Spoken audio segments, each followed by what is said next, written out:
赤玉兰宣紫竹堂。仲隐，你何时回来的？一身玄衣的旭阳露出和煦的笑容。3日前。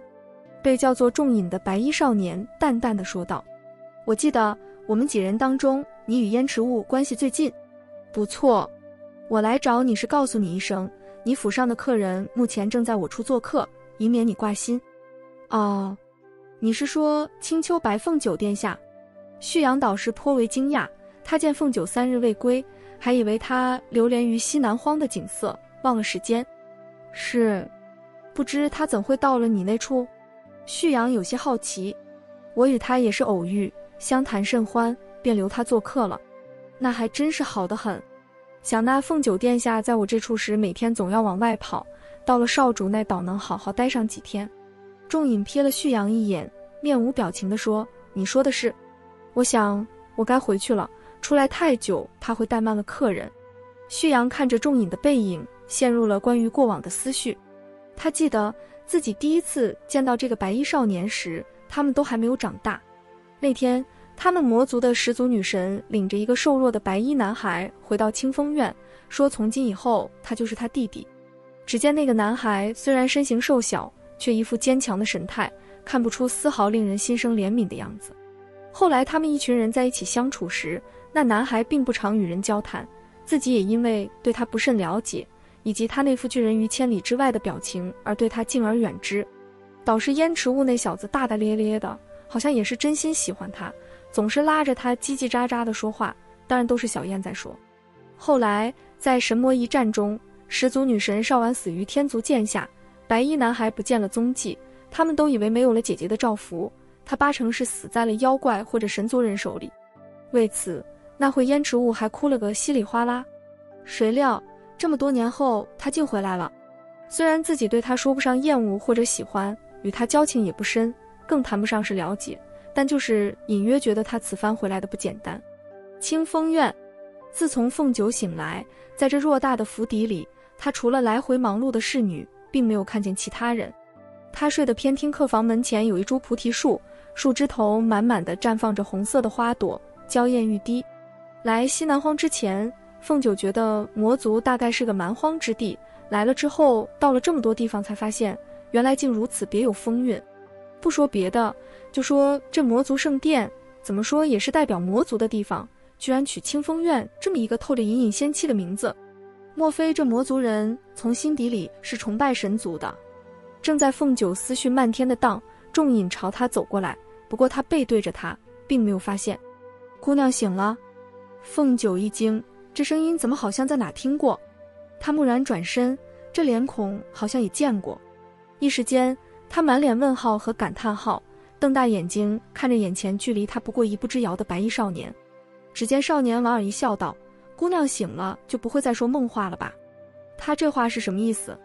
凤九思考了良久，顿时灵光乍现，一拍脑门道，啊，我想起来了，我好像在梦里见到过你，只是我似乎并不认识你，怎么会？少年依然笑着，笑得十分好看。那日姑娘在菩提林中喝醉了，在下见姑娘只身一人，便将姑娘带回了府邸。虽然凤九认为自己只是喝醉酒在林子里睡一觉，醒了就能自己回去，根本不用什么人管的，可人家毕竟一片好意，从小姑姑就教导她，受人滴水之恩当涌泉相报。她考虑了片刻，觉得别人的善意应该也算一种恩惠吧。另外听他说话的意思，莫非他就是传说中比四叔还俊，能够跟帝君媲美的少主？这位公子，莫非你是这里的主人？不错，既然是公子，出于一片好心，将凤九带回府上。家里的长辈向来教育凤九，一定要知恩图报。公子且说说看，你有何未完成的心愿或者难办的事情，凤九定尽力替你完成。白衣少年看着有些困惑却十分诚恳的红衣少女，心里觉得倒有些趣。原来他以为自己救了她。姑娘，在下以为既然要报恩，那么在下的名字姑娘还是有必要知道的。敢问公子尊姓大名？尊姓我没有，只有名叫仲隐。原来是仲隐公子。在下是青丘九尾狐之后，青丘白凤九。后来关于自己那日在林子中醉酒之后如何被白衣少年仲隐捡回来，他又何以出现在自己的梦里？凤九想了好久也没什么头绪，大抵是自己喝得太醉了。仲隐将自己带回来后，自己在睡梦中迷迷糊糊看到了他，于是就做梦梦到了。可是仲隐说他说了梦话，而且他隐约记得梦里自己好像说了些什么不得了的话，这也是他为什么如此纠结于这个梦的缘故。到底说了什么呢？他实在记不清楚了。转念一想，既然只是个梦，说了什么也不要紧，既然是梦话，人家应该也不会闲得没事抓住不放。大概是凤九头脑一直不甚清明的缘故，从小到大遇到一些他觉得无所谓的问题，他总是得过且过，这其实也是一种大智慧，可惜这个智慧在东华的事情上从来都不起作用。这天，凤九独自在清风院的碧月池边吹着小风，随意出神。不远处一个急躁的男生吸引了他的注意，他转头一看，那人正是燕池雾。燕池雾身旁是一袭白衣的仲隐，两人正往这池子的方向走过来。你小子突然回来也不打声招呼，老子要知道你回来就不出门了。燕池雾愤愤地说。一边的仲隐浅笑不语，你这些年跑哪去了？老子还以为你死了呢。我在张尾山。燕池雾一愣，美艳的面容上浮现出凤九没见过的悲伤，继而转为愤怒道：哎，老子真恨自己无能，打不过那天祖，一个该死的墨渊，一个千杀的冰块脸，老子哪个也打不过。说着，他还狠命的双手抱拳相击。冰块脸，就是那个东华帝君。燕池雾没好气地说。一旁的凤九差点喷了，而这边仲隐则十分淡然，这个名字倒是很形象。一旁的凤九整个人都不太好了，他知道旭阳兄妹与帝君关联匪浅，现在听燕池雾和仲隐的对话，明显他俩也与帝君早就有什么瓜葛纠缠。对了，他之前还听哲言说过，帝君年少在父神的水沼泽进学时，与魔族始祖女神少婉关系很好，好得像哥们一样。而且在帝君到13天太晨宫定居之前，是住在魔族的。如此一看，帝君与魔族的缘分可比跟天族要深上许多啊。正在他胡思乱想时，两人已经到了离他几步的距离，目光朝他投来。哎，这不是旭阳请来的女人吗？燕池雾指了指凤九说。凤九起身走到两人跟前，略微颔首道：小燕魔君，凤九失礼了。仲隐没说话，只是浅浅一笑，仿佛他说了什么不得了的话。你说啥？谁让你这么叫的？是不是你这小子故意寒碜老子呢？燕池雾暴跳如雷，瞪大了眼睛，恨恨地向仲隐看去。仲隐没理他。凤九似乎发现了问题所在，立刻笑着解释道：凤九听仲隐公子说，青之魔君素来英勇威武，气势凛然，绝对配得上壮士之名。然而之前凤九在旭阳殿下的紫竹堂见到魔君一面，却并未有什么交谈，只从样貌上看觉得魔君一表人才，茂盛潘安，方才称一声小燕魔君。仔细想想确实不妥，还是小燕壮士听起来更贴切。此话一出，两人都愣了愣。燕池雾心想，这小姑娘倒是有点眼光，看出老子是个顶天立地的男子汉。什么老子英勇威武，这话可不是仲隐这小子会说的。这小姑娘估计是怕我跟仲隐发脾气，才说是他说的，还挺仗义。那个你说的不错，老子虽然长了父娘们似的脸，但老子可是纯爷们。老子跟你说，老子最恨娘炮的，更恨别人把老子当娘炮。燕池雾咬牙切齿地说。凤九向来是没什么逻辑思维可言的，可是他却轻易地发现了燕池雾话中的逻辑问题。什么叫最恨娘炮，更恨别人把他当娘炮？可能是他太激动了。一连几日，燕池雾天天往清风院跑。其一，因为他儿时的好哥们仲隐回来了，虽然他很少对自己表达什么情意，甚至很少对自己说的话做出反应，但是他就是知道仲隐是他值得一交的朋友。其二，这里有一个也是唯一的一个称他为壮士的小姑娘，而且这个小姑娘跟自己一样仗义，一样话痨，好像也跟自己一样受过挺深的情伤，所以跟他十分有话聊。碧月池旁，凤九、仲隐、燕池雾聚在一起，有一搭没一搭的聊着天。当然，主要是凤九和燕池雾在说话，仲隐更多的则是静静地眺望着翠如神珠的池塘出神。碧月池不像九重天的瑶池那样长满了各色的莲花，相反，它只是一汪干干净净、平静无波的绿水。哎，是不是女人都喜欢会玩弄文墨的小白脸？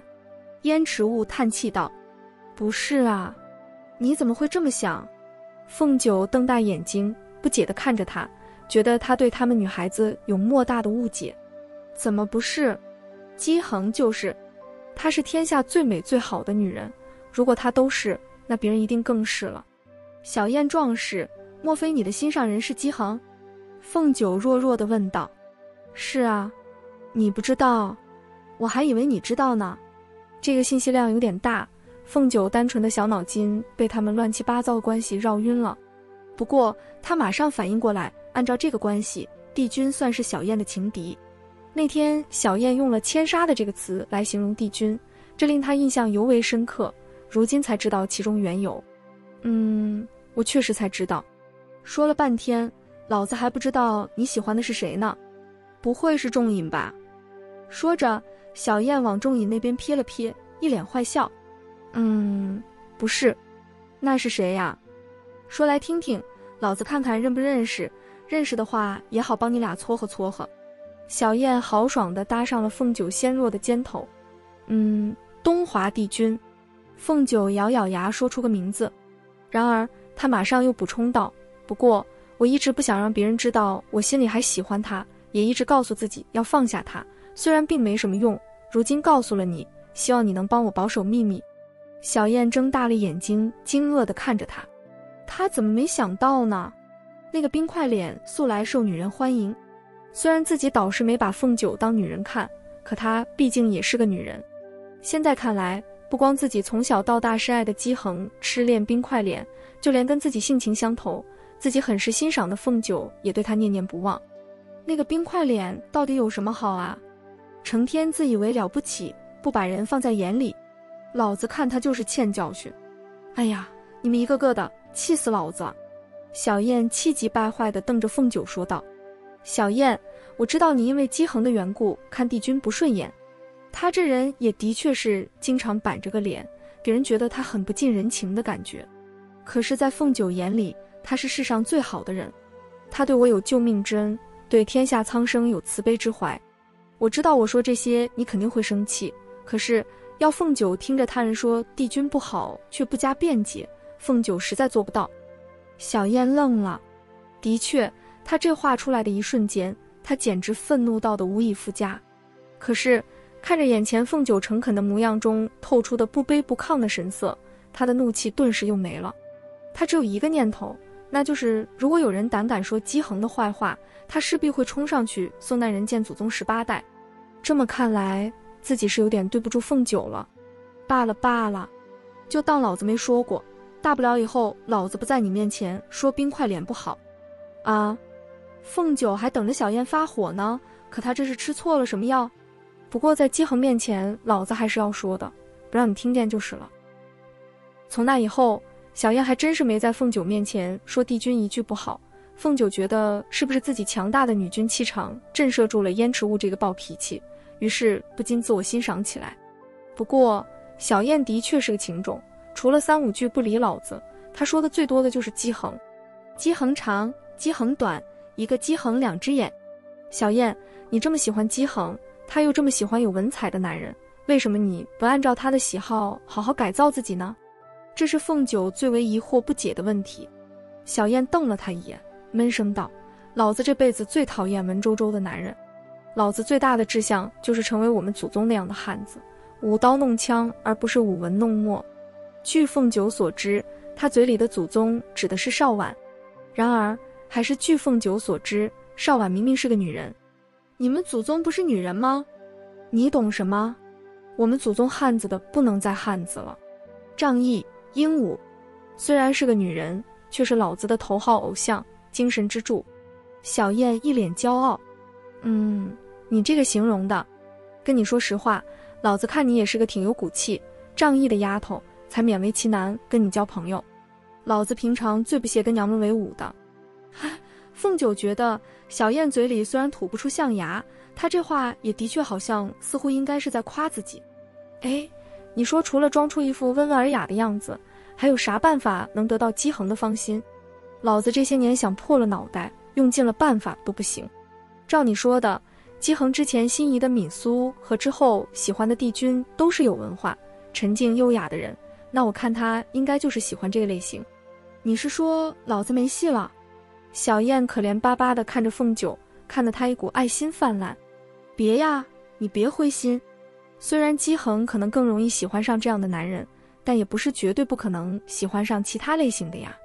我相信只要你对他付出全部真心，为他上刀山下油锅，时间久了他自然会被你感动，说不定就爱上你了。凤九觉得这话不假，因为他觉得当初就是自己拼了命，豁出一切脸面跟着帝君，为了他可以连命都不要，所以他被自己感动了，才喜欢自己。你说真的？小燕听了凤九的话，眼中立刻放出光芒。那没问题。要说出口成章什么的，老子不行，但老子不怕上刀山下油锅。凤九和小燕聊得火热，基本上忽略了一边的仲隐。仲隐也从不插话，从不刷自己的存在感，只是静静地想着自己的心事，偶尔听听他们的对话。从前他们还小的时候，燕池雾就成天缠着他，跟他絮叨自己怎么喜欢姬恒，如何崇拜邵婉。那会仲隐心里有些羡慕燕池雾，因为他就从来不明白燕池雾说的喜欢是个什么感觉，他觉得自己一定不是一个正常的男孩。姐姐邵婉将他从菩提林带回来之前，他都是自己一个人，不知道父母是谁，更没有一个朋友。所以来到清风院之后，他向来少与旁人接触，对谁都是一副漠然的样子。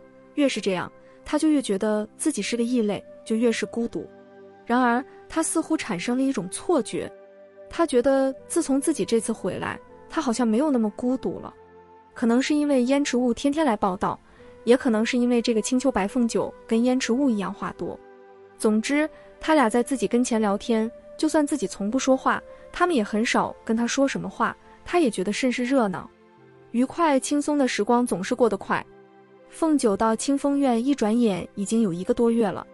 这1个多月来，他跟小燕壮士已然建立了深厚的友谊，两个人天天在一起互揭伤疤，互相疗伤。如今燕池雾亲切地称凤九为九九，而凤九干脆省略了一开始说好的壮士2个字，直呼他小燕。要是没人提醒他们一定都忘了对方，一个是青丘女君，一个是青之魔君。然而天下无不散之宴席。这天正当凤九跟小燕当着仲隐的面聊得起劲的时候，一个小魔女跑来传话：少主，魔君，女君。仲隐缓缓开口：何事？凤九女君坐下迷谷仙君说是来寻女君的，此刻正候在玉竹厅。凤九一愣，猛然想起自己离开青丘已3月有余，作为一个女君来说，实在是算久的了。于是他连忙跟小燕和仲隐打了招呼，就随着小魔女往玉竹厅去了。一进门，凤九见到了久违的迷谷，他相遇亲人，凤九心里一阵激动。不过迷谷显然比他还激动，上来一把拽住他家君上的手，一把鼻涕一把眼泪的。君上，迷谷可算见着你了，这么长时间君上都不往东荒来个信，你这一走就是3个多月，狐狸洞都快被拜铁堆满了。前日2叔4叔和折颜上神来，得知没有君上的消息，甚是着急，于是迷谷就来西南荒寻君上了。迷谷先是到了旭阳魔君的赤玉兰轩，才知道君上在清风院做客，然后迷谷就赶紧过来了。迷谷，你别急，我这不是好好的吗？阿爹可说让我回东荒了。2叔好像是有这个意思，毕竟君上是一荒之君，离开蜀地太久可不行。那我这就跟你回去。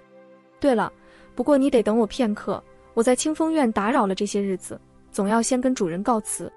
凤九回到碧月池边，见仲隐和小燕还在，大步走上前去，对着仲隐微微颔首，郑重地说道：仲隐公子，凤九离开青丘有些时日了，东荒堆积了不少的事务需要处理，因此特来向殿下告辞。凤九多谢这些日子殿下的关照，另外凤九还欠殿下搭救之恩，还请殿下今后有何需要务必告诉凤九，凤九一定尽力报答。仲隐浅浅一笑，迈了一步靠近凤九道：好，如此我便不留女君了。女君慢走。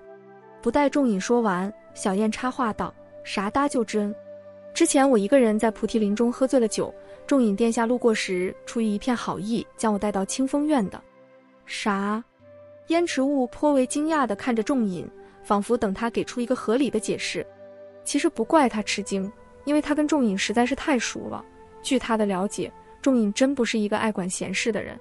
还记得他们3万多岁时有一次，他跟学堂里另一个小子为了点事起了争执，大打出手，自己在这场架里落了下风，挂了彩，仲隐都没帮他，还一副不以为意的样子。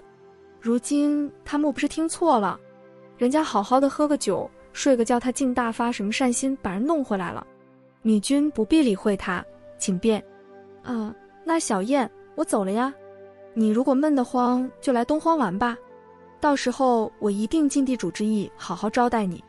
小燕没有得到仲隐的解释，就连跟自己颇为合得来的凤九都要走了，闷闷不乐地说道：老子好歹也是个魔君，才没有那么闲呢。不过你既然邀请老子，老子抽空去一趟也没啥不行的。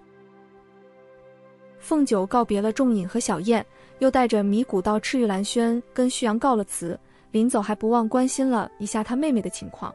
事实上，尽管凤九承认旭阳的确是性情温和之人，但他对旭阳还是存有些芥蒂的。他明明对自己无意，却当着那么多长辈和有头有脸的人说倾慕自己已久，就算是为了他妹妹，也实在是过分了些，分明是没有将他青丘放在眼里。然而对于他这个妹妹，凤九岛是一点反感也没有。可能因为他们喜欢同一个人，又同样喜欢的一发不可收拾，只不过他一念之差，用了不恰当的方式，才落得这样的结果。凤九虽然没有见过他，却很理解他的痛苦。凤九觉得跟姬恒相比，自己坚强很多，至少没有性情大变，沉默寡言。不过到底是自己够坚强，还是足够幸运呢？东华到底只是嘴上说不，行动上却从未推拒过他。东华到底最后给了他一个肯定的回答，如果不然，他会不会也像姬恒一样，从此失魂落魄，一蹶不振呢？他还这么年轻，这个问题他也不知道。东荒狐狸洞，白毅、白真、折颜还有白浅此刻都在凤九的狐狸洞里，摆好了架势，正等着他从西南荒回来，好好的审审他。凤九一进洞看这场面，心里不禁直打冷战，然而想到已是避无可避，于是立刻乖巧地上前跪地一拜道：小九见过阿爹、四叔、小叔父还有姑姑。折颜对他这声小叔父导师颇为满意。至于白毅，想到女儿此番也是为了婚姻大事才出走，久是久了点，不过要是能一朝觅得良婿也是值了。白真上前拉起凤九：小九啊，不是四叔说你，怎么去这么久都不知道捎回信？凤九咬着嘴唇，娇声娇气地说：四叔，小九错了，不过小九这不是好好的吗？而且小九都长大了，阿爹四叔你们就别担心了。你这丫头都长大了还撒娇，你也知道你一撒娇你四叔就没辙了。白浅敲了敲凤九的小脑袋说道：小九，你去魔族时间也不短了，对那位旭阳魔君可有些了解了？白毅开口道：阿爹，女儿与旭阳魔君性格不太合得来。合不来？那为何在魔族逗留这么久？白毅皱起了眉头。其实凤九从小一见他爹皱眉头，心里就打鼓，正想着如何编排一套恰当的措辞逃过他爹的审问。白毅呀，你也不要过于严厉。小九正是年轻贪玩的年岁，婚姻大事更是需要时间考虑。左右才3个月嘛，东荒这边也没耽误什么事，让他出去多与人接触接触也好。说话的是折颜。凤九觉得这声小叔父真没白叫，可是他爹是青丘白家最倔强最强势的人，怎么会听别人一两句劝就作罢呢？才3个月，要是不派米谷去找他，我看他压根都忘了自己还是青丘女君了。小九，你倒是跟爹说说，那旭阳怎么不合你意了？他总不能让他说实话吧？那以阿爹的脾气还能忍，可是不说实话还能说什么呢？说他看着太温柔，自己就不喜欢这样的，那除非他又想被阿爹吊打了。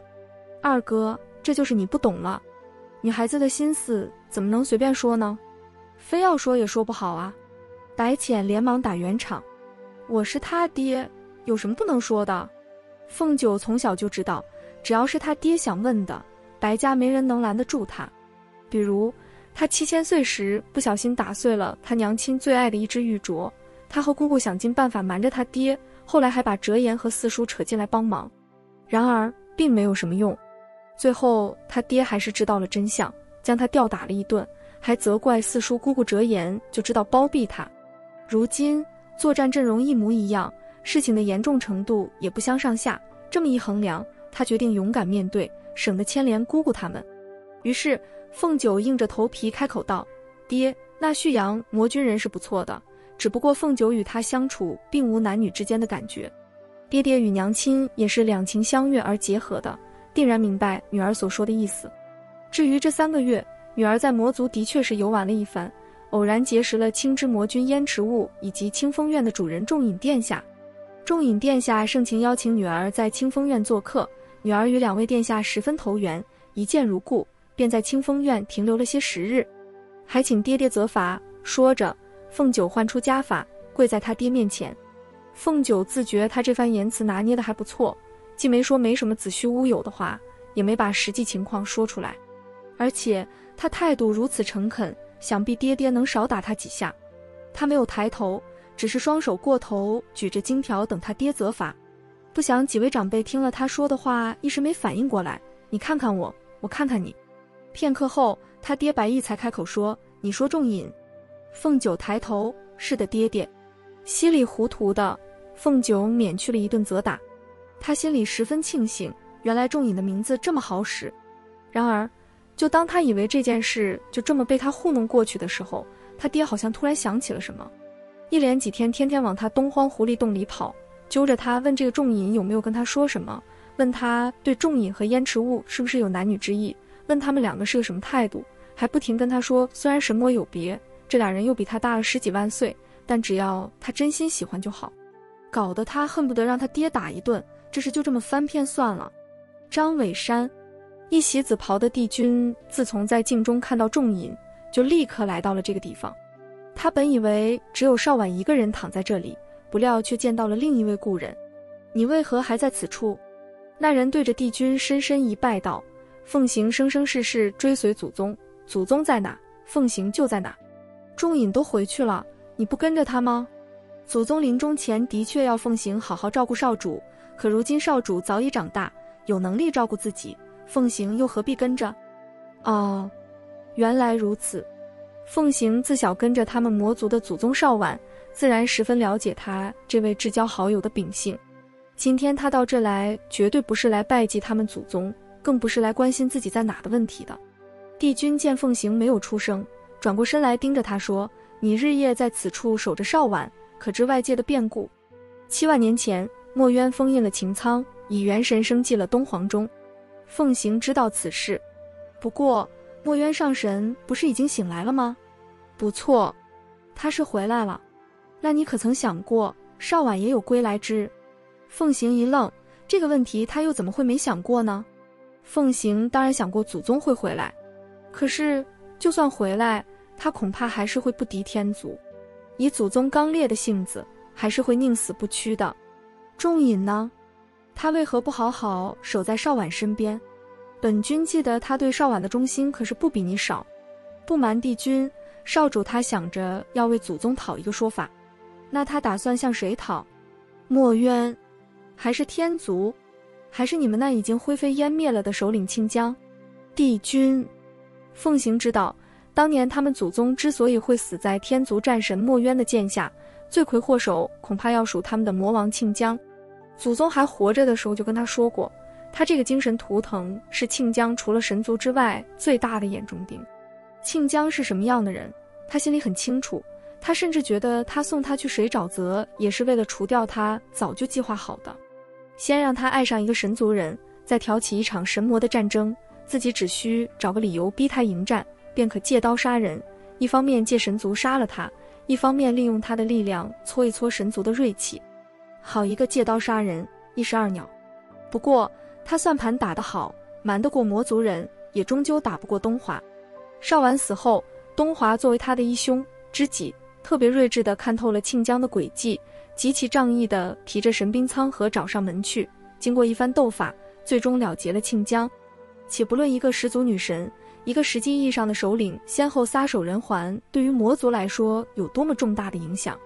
他奉行只认少晚是主子，所以对于东华帝君的行为，他感觉很是解气，甚至都不恨天族，不恨墨渊了。可是仲隐心里还有气，毕竟那是他当成姐姐一样敬爱的人。凤行劝不住他，只好随他去。至于他能做到什么程度，凤行心里是有些数的。这世上，凤行跟他相伴的时间最久，甚至比仲隐自己还要了解他。